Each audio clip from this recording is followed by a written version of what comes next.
Ok, bonjour à tous, bonjour à tous.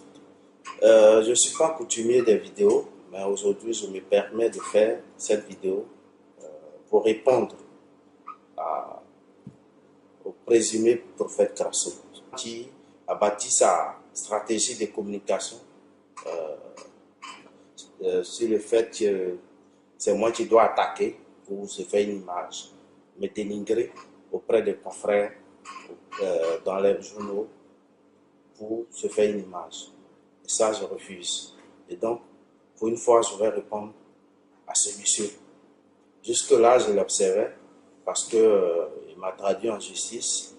Et donc, j'attendais le procès pour m'exprimer. Mais, hélas, il a dévancé le procès et il a commencé à m'attaquer de partout.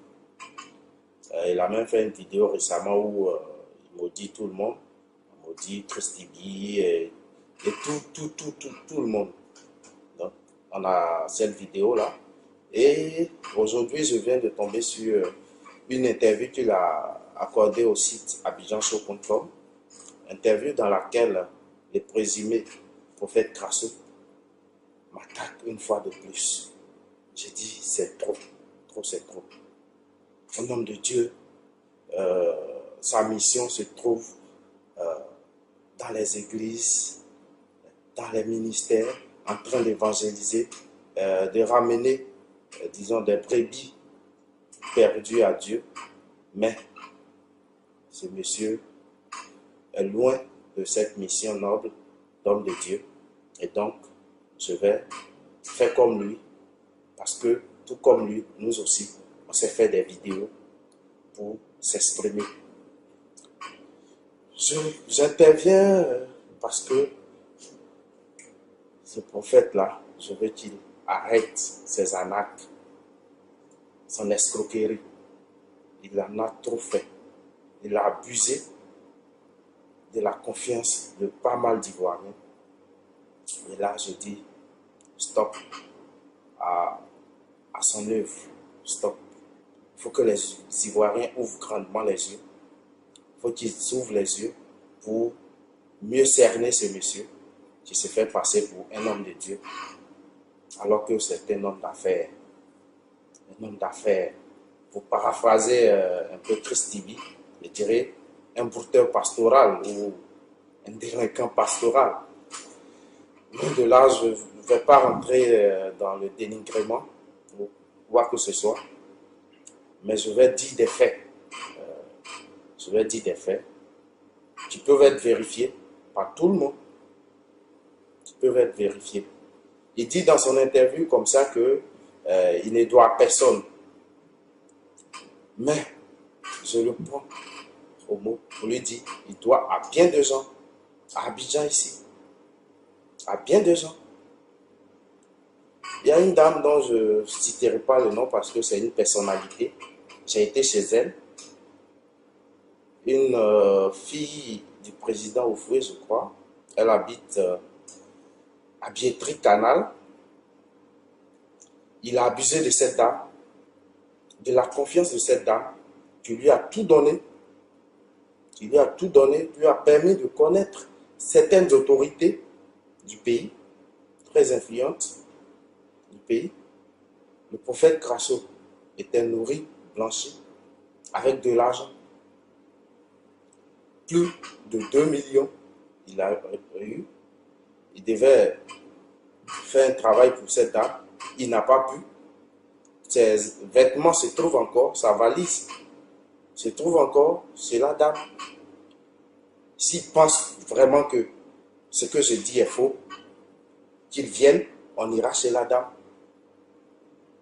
J'ai été avec un de ses collaborateurs chez la dame et ce collaborateur a pu récupérer lui ses affaires parce qu'ils ont fui nuitamment.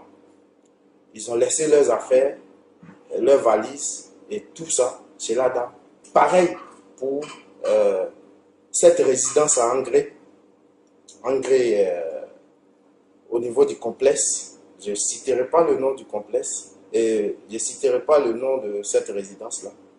Au niveau de cette résidence, il a laissé une ardoise de plus de 1,5 million. Je suis allé là-bas encore avec un de ses collaborateurs qui a laissé ses vêtements là-bas aussi, tout comme le fameux prophète Krasso.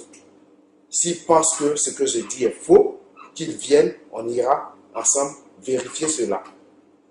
Et puis, je tiens à dire au prophète Krasso d'arrêter de menacer ses ex-collaborateurs.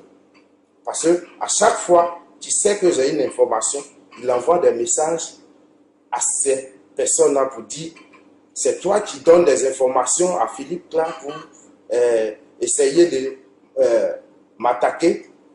J'ai dit arrête d'envoyer ce genre d'informations, de menaces à tes collaborateurs, tes ex-collaborateurs. Arrête ça. Je prends un autre exemple avec Lato Crespino est témoin. Lato Crespino, Hervé Poisson aussi est témoin. On allait une fois comme ça, dans un village, je crois à Zaroko, il y avait une belle demoiselle, Tatiana, paix à son âme. J'ai appris qu'elle est décédée il y a 2 semaines de cela. Une belle demoiselle, bien. On taquinait un peu le prophète, on dit, bon, prophète, écoute, ah, non, cette fille, elle est belle, en tout cas, on veut la voir. Et, tenez-vous bien, l'homme de Dieu qui nous dit, écoutez, restez tranquille, cette fille est très dangereuse, elle a le sida, ne vous amusez pas avec elle, sinon, elle va vous donner son sida. On a eu peur, chacun s'est mis dans son coin, et puis bon, on a laissé tomber le dossier. Mais après, j'ai voulu vérifier. J'ai appelé la fille, elle est venue vers moi. Et ce même jour qu'elle est venue vers moi, Tatiana n'est pas décédée, je ne peux pas mentir sur elle. On l'a appelée du village de Zaroko pour lui dire que voici ce qui s'est dit sur toi au village, que tu as le sida. La fille, tout en pleurs, m'explique maintenant le réel problème. Elle me dit que effectivement, je ne dirais pas effectivement, elle n'a pas le sida, mais c'est parce que le prophète Krasso couche avec elle qu'il a balancé une telle information pour ne pas que quelqu'un essaie de la chercher ou de la draguer. Elle a dit, si elle a le sida, c'est que le prophète Krasso, lui aussi, a le sida. Parce que il couchait avec elle sans préservatif. Sans préservatif. Je ne peux pas mentir si elle est décédée. Je vous le disais tantôt. Si le prophète Krasso pense que ce que j'ai dit est faux, il peut venir pour confrontation. J'ai des éléments de preuve. Parce que moi, ma profession veut des preuves. Donc, j'ai toutes les preuves. Bientôt, je ferai un grand dossier pour déballer tout ça. Voyez-vous, quand il va dans ses missions où il dit qu'il attrape les sorciers, je vous donne la stratégie aujourd'hui, où il dit qu'il s'en va déterrer tel objet, tel objet. Je vous donne la stratégie aujourd'hui. L'information, je la tiens d'une source très sûre d'un de ses collaborateurs avec qui il faisait ses YouTube et autres. Et quand le prophète Krasso va, il est toujours en boubou dans ses soutanes là, avec un pantalon chasseur, où dans lequel il met, en tout cas ce qui doit déterrer, il met dans le pantalon chasseur, et il va dans le noir, toujours dans le noir, et ils vont. Quand ils arrivent, bon, à un certain niveau, il exige qu'on coupe la caméra, et puis dans le noir là, tout de suite, il fait ses micmacs et il sort quelque chose pour dire, bon, voici ce qui a été mis contre toi. Et c'est toujours comme ça. Son collaborateur dont je parle a été renvoyé, chassé, disons, pour avoir eu ces secrets-là. Si Krasso pense que je mens, il peut toujours revenir là-dessus. Je lui donnerai les preuves. Des montages YouTube qui sont faits. J'ai ces montages-là avec moi. Tout ce qui est balancé, la plupart, c'est du truqué. Il y a plein d'éléments qui sont enlevés, qui sont vraiment truqués, qu'il balance. Donc, je vous donnerai toutes ces preuves pour que vous soyez vraiment rassurés de la mission de ce Crasso, fameux Crasso. Je ne dévoilerai pas tout ici aujourd'hui, mais c'est le premier épisode. Le premier épisode. Un homme de Dieu ne se comporte pas comme il le fait. C'est un bandit pastoral, pour paraphraser encore Christibi. Et je tiens à vous dire que le prophète Crasso n'est vraiment pas un homme de Dieu. Je m'en fous de tout ce qu'il a proféré comme paroles maléfiques. Ça retourne contre lui. Ça retournera contre lui. Parce que rien ne fait. Rien ne fait. Moi, je ne fais pas de la malhonnêteté comme lui. Donc, Dieu ne permettra jamais cela. Et donc, toutes ces paroles maléfiques sont retournées contre lui. Au nom de Jésus que nous prions tous, au nom du Dieu que nous prions tous. Je lui demande humblement d'aller donner les 7 millions, d'aller restituer les 7 millions de cette dame vivant à Paris qui voulait construire un hôtel dans son village et que Crasso a pris les 7 millions qu'il a dilapidés sans avoir fait les travaux de cette dame. Crasso va donner l'argent de la dame. Au lieu de te bavarder plein, tu es rempli de dettes.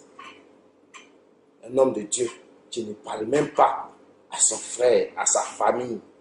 C'est malheureux pour lui. C'est malheureux.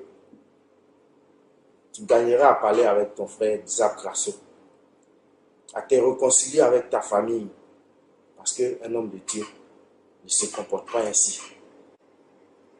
Un homme de Dieu ne se comporte pas ainsi. Tu gagneras à aller restituer les 400 000 francs de ce juge, je ne dirai pas son nom, de ce juge pour lequel tu devais faire un travail, tu n'as pas pu. Et quand il t'encaissait, te demandait l'argent, tu le menaçais à tout moment.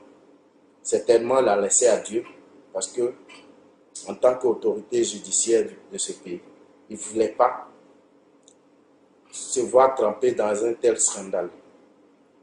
Mais Crasso, tu as fait du tort à plusieurs femmes. Tu le sais.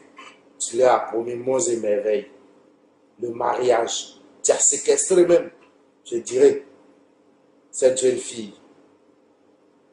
Tu sais de qui je parle, Marley. Tu l'as séquestrée pratiquement. Tu l'as mise dans une résidence, parce que c'est en résidence que tu vis à Abidjan. Ce que je trouve pas normal d'ailleurs. Tu l'as séquestrée dans ta résidence. Pendant longtemps, tu lui as promis le mariage parce que ses parents ont un peu. Ils vivent en zone 4. Tu sais très bien que je sortais avec ta petite soeur. Et donc, je sais beaucoup sur cette relation. Donc, Crasso, il faut te calmer. Si c'est l'escroquerie que tu veux faire, calme-toi, fais ce métier tranquillement, sans problème, sans chercher qui que ce soit. Laisse mon nom tranquille dans tes affaires. La prochaine fois que j'entendrai mon nom dans tes affaires, je sortirai des choses qui ne vont pas te plaire. Des choses qui ne vont pas te plaire du tout. J'en ai fini pour l'instant. C'est le premier épisode. Ciao, ciao. Ne manquez pas de vous abonner à notre chaîne YouTube Jésus-Christ TV, en cliquant sur le bouton s'abonner, juste au bas de la fenêtre de cette vidéo. Ainsi, vous recevrez automatiquement nos nouvelles vidéos, et vous ne raterez aucune. Vous connaîtrez la vérité et la vérité vous affranchira. Jean 8, 32.